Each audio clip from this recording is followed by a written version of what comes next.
আজ বাগানের ঘাসগুলো পরিষ্কার করার জন্য বাগানে এসেছি। দেখো কি সুন্দর ঘাস হয়ে আছে, গাছগুলো এত সুন্দর হয়েছে, তার নিচে আবার ঘাস এত হয়ে গেছে। এটা পরিষ্কার না করলে গাছে কোনো গ্রোথ হচ্ছে না।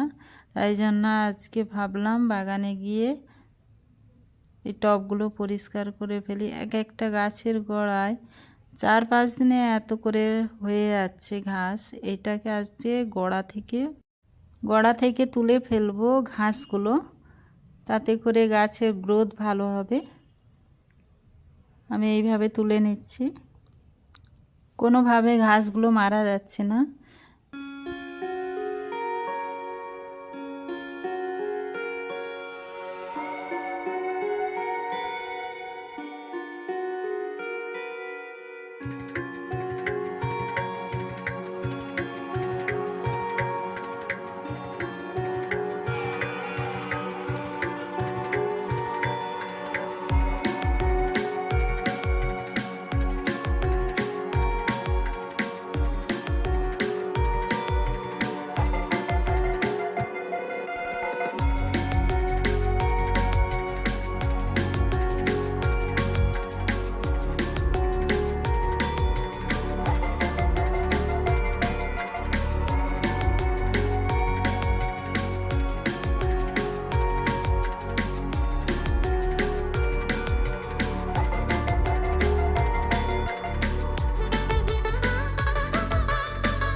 দেখো একটা গাছ থেকে কতগুলো ঘাস তুলে ফেলছে।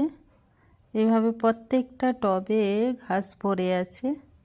সবগুলো টব আজকে পরিষ্কার করব। এটা হচ্ছে ফালসে গাছের গোড়ায় ঘাস হয়ে আছে, এই কারিগুলো মোটামুটি পরিষ্কার আছে। এইদিকে আর একজনও ঘাস পরিষ্কার করছে। আম গাছের গোড়াগুলোও পরিষ্কার করা হয়েছে। পেয়ারা গাছগুলোও পরিষ্কার করে, এখন লেবু গাছের দেখানো হচ্ছে, ঘাসটা পরিষ্কার করতেছে। সবেদা গাছটাও মোটামুটি পরিষ্কার হয়ে গেছে। এই যে প্রত্যেকটা গাছের গোড়ায় প্রচুর ঘাস হয়ে গেছিলো।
এখানে আর একটা লেবু গাছ আছে, এই যে দেখো গোড়ায় কি পরিমাণ ঘাস হয়ে আছে। এতে ফল প্রচুর হচ্ছে, কিন্তু এই ঘাসের জন্য গাছটা ঠিক ফুল আসছে না। এখন না হয় আর একবার ফুল এসে যেত।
পরিষ্কার করার সঙ্গে সঙ্গে টবের মাটিগুলো আলগা করে দেওয়া হবে, যাতে আর ঘাসটা না জন্ম হতে পারে।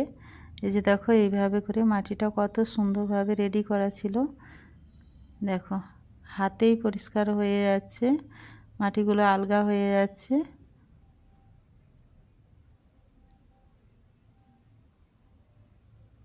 কত ঘাস দেখো। এইভাবে মাটিগুলো আলগা করে নেওয়ার পর গাছের গোড়ায় খাবার দেওয়া হবে।